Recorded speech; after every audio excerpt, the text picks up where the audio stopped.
Okay guys, I haven't made a video in a long time, but as you know, this Stag, um, I rebuilt the heads years ago, and basically, um, the crank is worn. I was suffering from low oil pressure.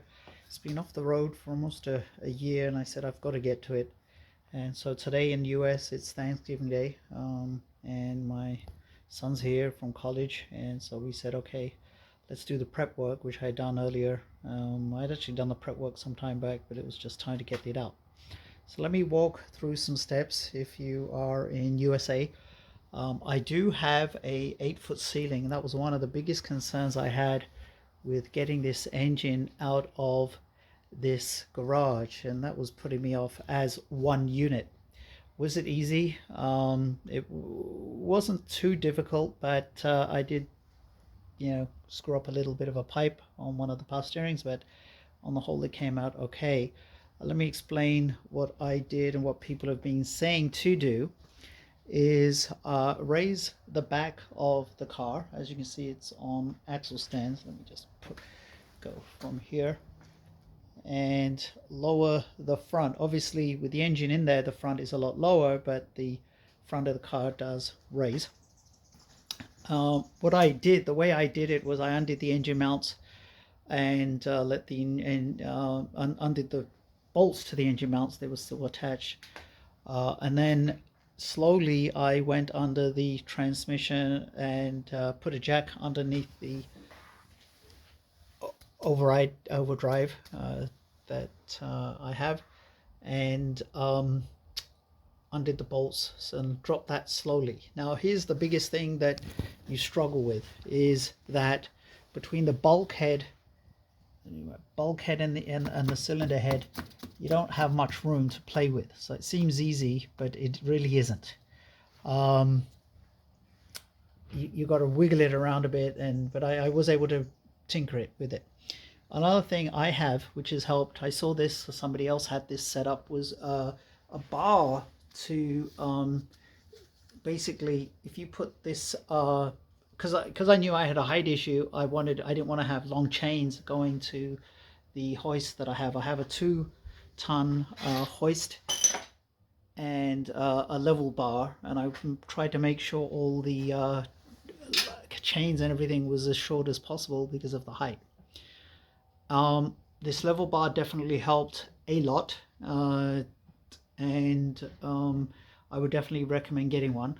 One mistake we did was, next time when we put it back in, put this handle on the other side so it's easier to crank, because you can see that it's interfering with the hoist. This is a 2-ton lift. I got it from a buddy. I would definitely recommend a 2-ton. I've had a 1-ton, couldn't do it all in one go. It is on the 1/2-ton load, and as you can see, it's connected up here. The engine is level at the moment, but I was a bit concerned that the level bar would not make the engine and gearbox more or less the angle that I needed, but it was fine on the end. It did work out well, but maybe just longer chains on this side possibly to assist. But as you can see, it's level now because we've got it leveled with the bar, and I will get the engine out. I removed, the wiring, everything is still connected. The fan, I wasn't planning on taking the fan off, but that did come off in the end because that was restricting from the engine. But on the whole, 2-man job, one person to crank up the hoist, one person to get it out. I didn't remove this. Might have been a good idea to remove this, but I was able to get it out. And hopefully I'll separate the engine and gearbox as one unit. Is it easier? My son and I really struggled to get that gearbox in from underneath. If you have all this set up, I think I was able to do 90% of it by myself, hooking it up, disconnecting the engine.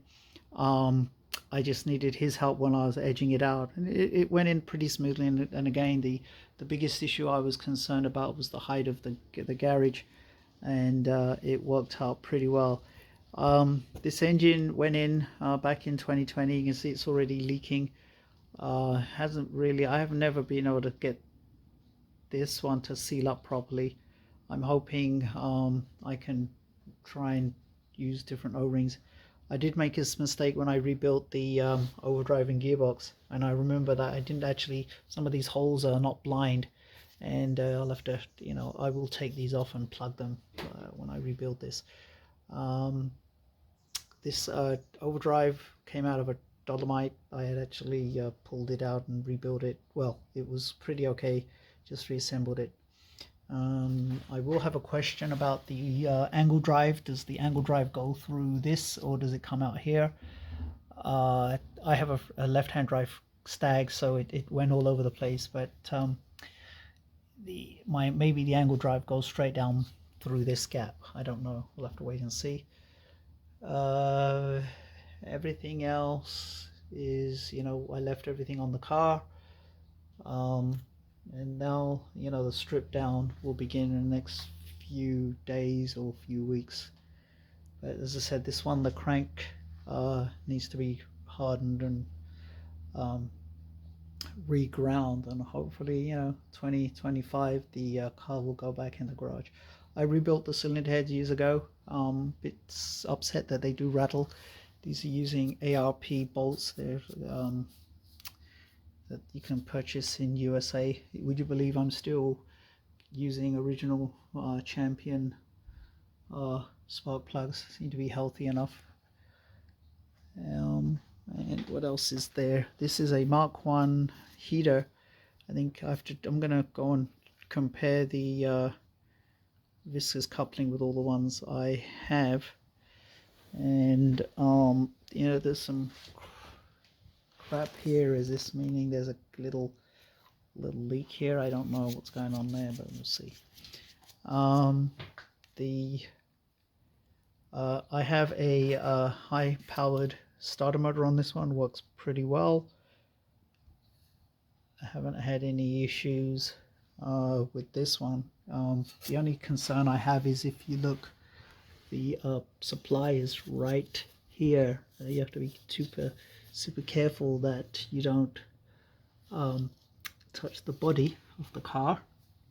So I'll have to check the number, but it's got these drain plugs on the engine block. I did retrofit the cylinder head, as you can see here, with a pipe bridge between two heads. This was there blanked off, but I thought, let me try it. This engine doesn't overheat. It's in pretty good shape. Bit upset that I scratched a little bit of the material here on the bulkhead when I was pulling it out, but there it is, very tight. Believe me, it is tight. A bit upset that this whole thing still leaks like nobody's business. And would you believe these are still the original set of transmission mounts, maybe because they're still healthy.